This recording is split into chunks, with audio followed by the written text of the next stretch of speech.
18에서 19절. 주의 성령이 내게 임하셨으니 이는 가난한 자에게 복음을 전하게 하시려고 내게 기름을 부으시고 나를 보내사 포로된 자에게 자유를, 눈먼 자에게 다시 보게 함을 전파하며 눌린 자를 자유롭게 하고 주의 은혜의 해를 전파하게 하려 하심이라 하였더라. 43절. 예수께서 이르시되 내가 다른 동네들에서도 하나님의 나라 복음을 전하여야 하리니 나는 이 일을 위해 보내심을 받았노라 하시고. 네, 계속해서 누가복음 4장의 말씀을 함께 살펴보기를 원합니다. 예수님께서 이 세례 요한에게 세례를 받으신 후에 성경은 성령에 이끌려서 예수님께서 광야로 나갔다라고 기록을 하고 있습니다.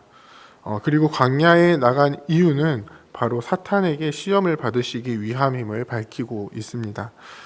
40일간의 광야에서의 그 금식을 하신 후에 이 마귀가 나타나서 예수님을 시험합니다. 이 시험은 예수 그리스도의 사역을 시작하면서 받으셨다는 점에서 굉장히 많은 시사점을 가지고 있습니다. 오늘 우리가 읽은 누가복음과 또 마태복음, 이 두 복음서에 기록이 되어 있는데요. 예수 그리스도의 하나님 나라 사역에 있어서 그 출발점이었던 이 세례받은 직후에 일어난 일이었습니다. 하나님께서 성령을 비둘기같이 내려 보내주시고 예수님을 향하여서 이는 내 사랑하는 아들이라 내가 너를 기뻐하노라 라고 말씀하신 직후입니다. 하나님께서 직접 공인하신 하나님의 아들, 하나님의 뜻을 이루실 메시아, 하나님의 백성을 속량하시고 위로하시고 구원하실 그리스도이심을 분명하게 밝히신 것입니다. 그리고 그 직후에 마귀의 시험은 무엇을 말하고 있습니까? 너가 진짜로 하나님의 아들이냐? 라고 질문하고 있는 것입니다. 마귀가 이 질문을 하는 이유는 무엇입니까? 이 세례 요한을 통해서 그리고 천사들을 통해서 또 하나님께서 직접 하나님의 아들이심을 공인한 그 사건을 통해 보여주신 것 무엇입니까? 이제 하나님께서 하나님의 백성들에게 구원을 행하실 것이다 라는 그 큰 소망을 이룰 자가 정말로 너냐라고 질문하는 것입니다. 구약 성경을 통해서 약속하신 이 언약의 은혜를 이루실 메시아, 갇힌 자가 놓여지고 눈먼 자가 보게 되고 눌린 자가 자유케 되는 자유케 하는 그 기름 부음 받은 자가 진짜로 너냐라고 지금 질문하고 있는 것입니다. 두 번째 시험 중에서도 나오지만 이 세상의 권세를 가지고 있는 것은 마귀 자신인데 진짜로 예수 당신이 이 일들을 이룰 수 있을 것이다 라고 생각하느냐라고 지금 질문을 하고 있는 것입니다. 그래서 이 마귀가 예수님을 향해서 어떤 시험들을 합니까? 제일 먼저 했던 시험은 돌들을 명하여 떡이 되게 하라는 것이었습니다. 40일간 줄이신 예수님에게 가장 필요한 것, 가장 간절한 것은 지금 육체의 필요를 채워주는 것이었을 것입니다. 그리고 예수님께서는 실제로 이 돌들을 명하여서 떡으로 만드실 능력이 있으신 분이십니다. 그 사실을 우리는 어떻게 알 수 있습니까? 요한복음 2장에 보면은 예수님께서 가나의 혼인잔치에서 물을 포도주로 만드시는 장면이 나옵니다. 이것을 보면은 예수님께서는 충분히 이 돌들을 명하여서 떡으로 만드실 능력이 있으신 분이십니다. 그런데 이 마귀에게 시험을 받을 때에는 그렇게 하지 않으십니다. 왜입니까? 지금 당장 예수님께 가장 필요한 것은 육체의 결핍을 채우는 일인데 예수님의 능력으로 그것을 충분히 하실 수 있는 일인데 왜 그렇게 하지 않으셨을까요? 그것은 바로 그렇게 하는 것이 하나님의 뜻이 아니기 때문입니다. 지금 당장 결핍을 겪고 있는 육체의 필요를 채우는 것은 하나님의 뜻이 아니었습니다. 그럼 누구의 뜻입니까? 이 시험을 하고 있는 마귀의 뜻인 것입니다. 마귀는 당장의 결핍을 겪고 있는 육체를 돌보는 것보다 더 중요한 것이 어딨냐라고 질문합니다. 당장 40일 동안이나 아무것도 먹지 못하고 있는 상황에서 이 자칫 잘못하면 생명을 잃을 수도 있는 그 상황 속에서 육체를 돌보는 것만큼 더 중요한 일이 어디에 있느냐라는 것입니다.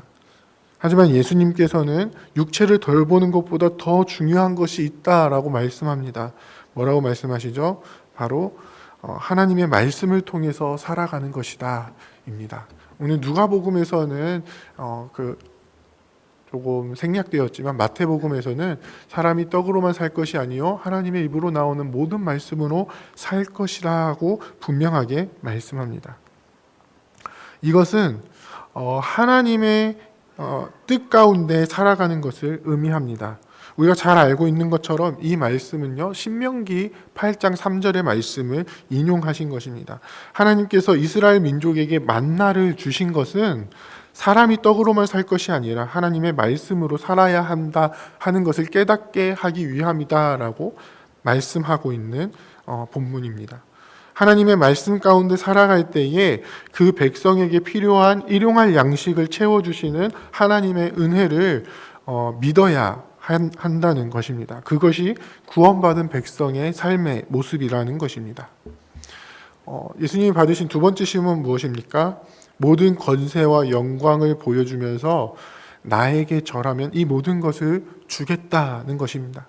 그러면서 하는 말이 이 모든 것은 자신에게 주어진 것이니 자신이 원하는 자에게 줄 수 있다라고 이야기를 합니다. 마귀의 이 말은요, 어느 정도 맞는 말입니다. 왜냐하면 마귀는 공중 권세 잡은 자이기 때문입니다. 성경에서 마귀를 지칭할 때 사용한 이 이 공중 권세 잡은 자는요, 그가 마치 이 세상의 모든 권세를 가지고 있는 것처럼 묘사를 합니다. 그리고 실제로 마귀는요, 세상의 모든 부귀영화와 권세를 부리면서 사람들을 미혹하고 그러한 것들에 빠지게 하고 있습니다. 하지만 예수님께서는 이 모든 것들이 다 헛되다는 것을 이미 알고 계십니다. 이 세상의 모든 만물의 주권은 이미 하나님께 있다는 사실을 알고 계셨습니다. 마귀가 잠시 동안 공중의 권세를 잡아서 득세하는 것처럼 보이지만 예수님께서는 결국 하나님께서 자신의 발 아래에 이 사탄의 머리를 상하게 하실 것이다 라는 사실을 잘 알고 계셨습니다. 그래서 예수님은 단호하게 어떻게 말씀하십니까? 오직 하나님 한 분만을 섬기며 그를 경배할 것이다 라고 선포하고 있습니다. 이제 마지막으로 마귀는 이 예수님을 높은 성전 꼭대기로 데리고 올라가서 그곳에서 뛰어내리라고 말을 합니다. 이 말은 너가 정말 하나님의 아들인지 나에게 증명하라고 요구하는 것입니다. 이 시험을 할 때에는 마귀도 하나님의 말씀인 성경을 인용하면서 시험을 합니다. 성경에서 말씀하고 있으니 만일 너가 진짜로 하나님의 아들이라면 하나님의 말씀이 그대로 이루어지게 되어서 너의 발이 상하지 않게 될 것이다. 만일 그렇게 된다면 내가 하나님의 아들이라는 것을 내가 인정해 주겠다라는 것입니다. 하지만 예수님께서는 역시 하나님의 말씀을 인용하시면서 뭐라고 말씀하시죠? 주 너의 하나님을 시험하지 말라라고 이야기를 하십니다. 그리고 이 마귀를 물리치십니다. 예수님께서 하나님의 아들이라는 것은 예수님이 우리를 향해서 증명해야 할 것이 아니라 성경을 통해서 우리에게 주어진 우리의 믿음의 대상인 것입니다. 이 믿음의 대상이신 하나님을 시험하는 것은 믿음이 없다는 것을 반증하는 것이 되는 것입니다. 이렇게 예수님께서는 마귀의 모든 시험을 물리치셨습니다. 그리고 이 승리를 통해서 하나님께서 성경을 통해 약속하신 일들이 이제 이루어진다는 것을 분명하게 가르쳐 주십니다. 어떻게 가르쳐 주시죠? 오늘 본문에서 이사야의 글을 읽으시고 그 말씀이 너희 귀에 응하였느니라고 말씀하시는 것입니다. 예수님께서 읽으신 이사야의 글은 무엇이었습니까? 이사야 61장에 기록된 말씀인데요. 바로 은혜의 해를 선포하는 말씀입니다.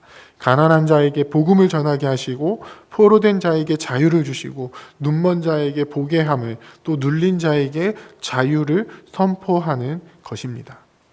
이 은혜의 해를 구약에서는 희년이라고 이야기를 합니다.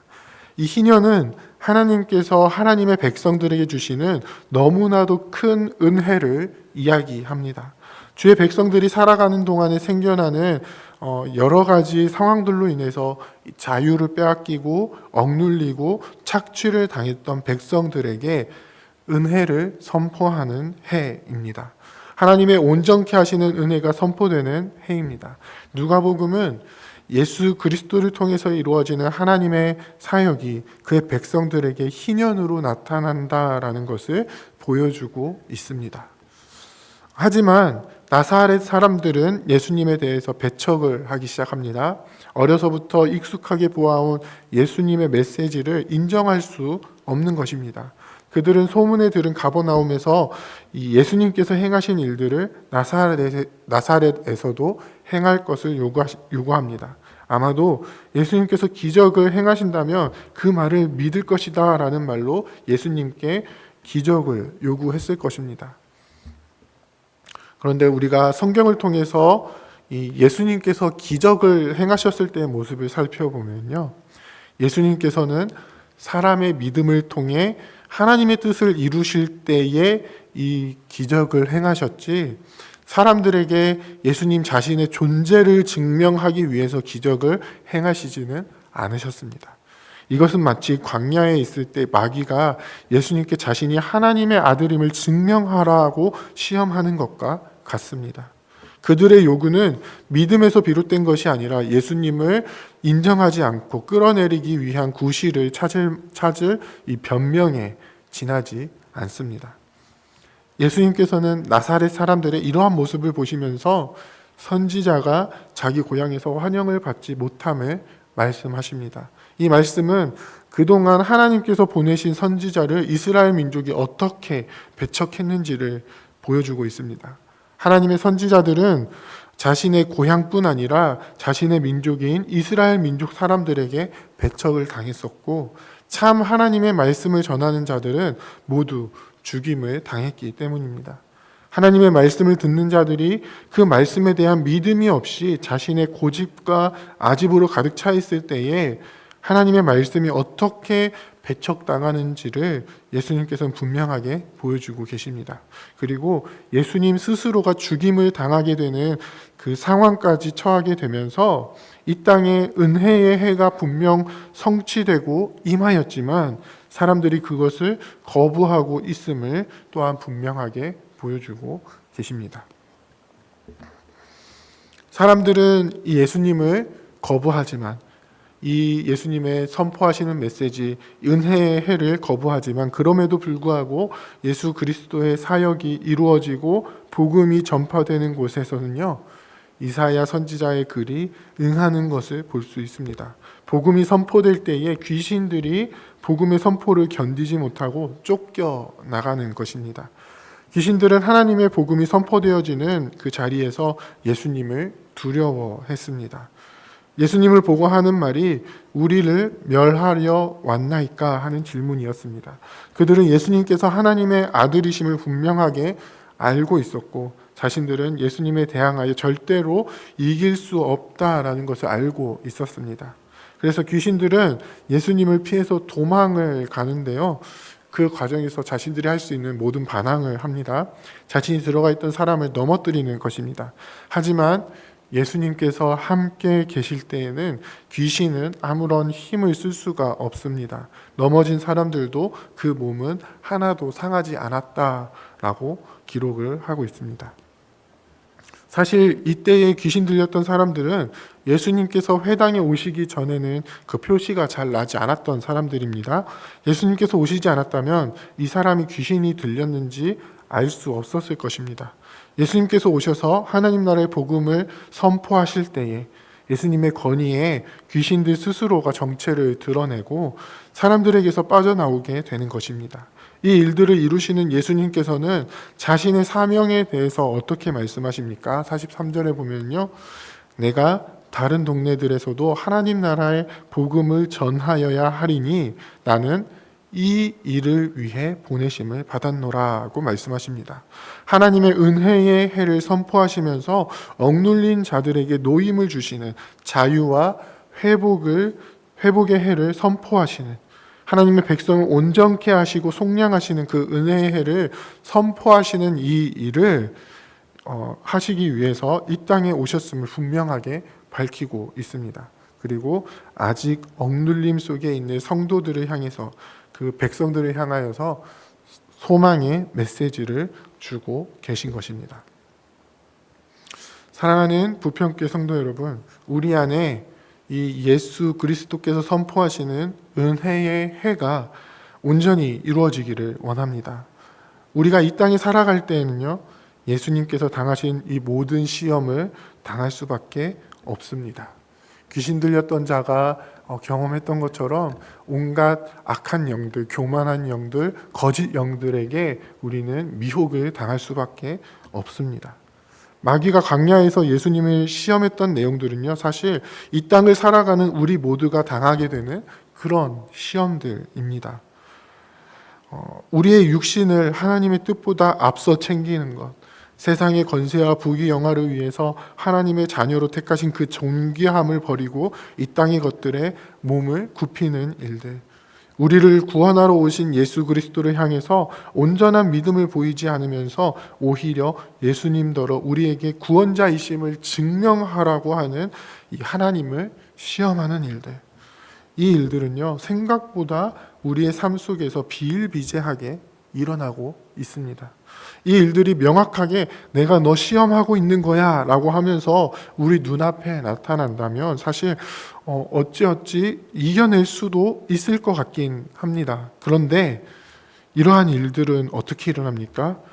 우리가 눈치채기 정말 어렵게 우리에게 찾아옵니다. 거짓의 영들, 교만의 영들, 이 악한 영들은요, 자신들이 악하다라는 것을 절대로 드러내지 않으면서 우리에게 찾아오게 되고 우리의 삶 속에서 자신들의 가치관으로 우리를 시험하고 있는 것입니다. 사도 바울은 뭐라고까지 이야기를 하냐면요, 고린도후서 11장에 보면은 사탄도 자기 자신을 광명의 천사로 가장한다라고 말씀합니다. 사탄의 시험은 우리를 무너뜨리기 위해서 하나님의 자녀로서의 존귀함을 잃고 이 세상의 가치에 함몰되어 살아가도록 하기 위해서, 하나님을 믿지 않고 끊임없이 의심하게 만들기 위해서 우리의 연약한 부분을 끊임없이 파고든다는 것입니다. 하지만 우리가 여전히 소망 가운데 살아갈 수 있는 이유는 무엇입니까? 바로 하나님의 아들이신 예수 그리스도께서 하나님의 은혜의 해를 선포하시고 그 선포하신 메시지를, 그 언약의 말씀을 성취하는 분으로 오셨다는 것입니다. 하나님의 백성을 향해서 이 메시지를 선포하시고 그 말씀을 이루시는 것을 통해 우리에게 참된 자유를 주신다는 것입니다. 이 자유를 온전히 누리며 살아가시는 우리가 되기를 원합니다. 생각보다 많은 사람들이 세상의 가치에, 세상의 거짓에, 세상의 횡포에 억눌려 그리고 갇혀 있으며 또 거기에 휘둘리며 살아가고 있는 것을 보게 됩니다.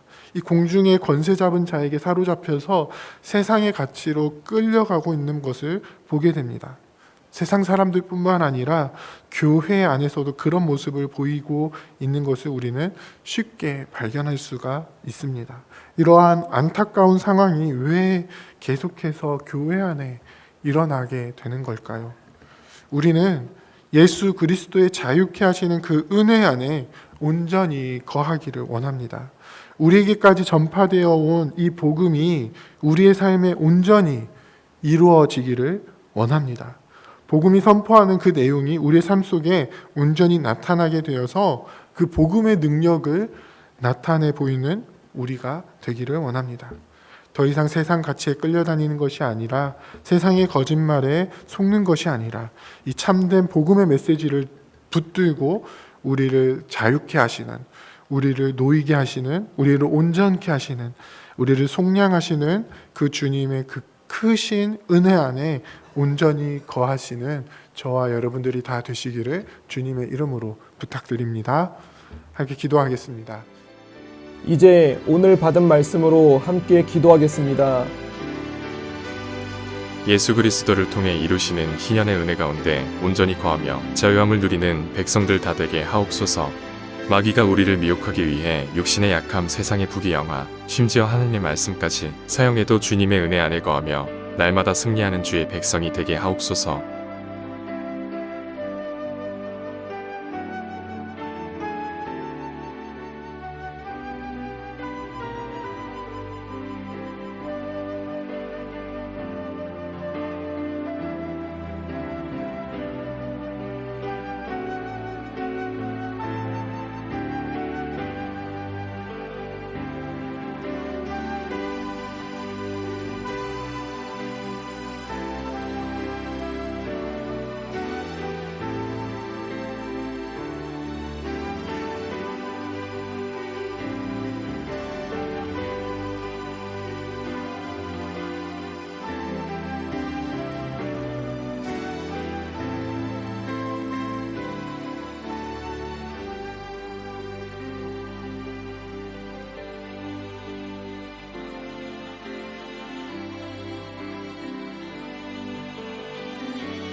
이제 개인의 기도 제목을 가지고 하나님 앞에 기도하시기 바랍니다.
수고하셨습니다.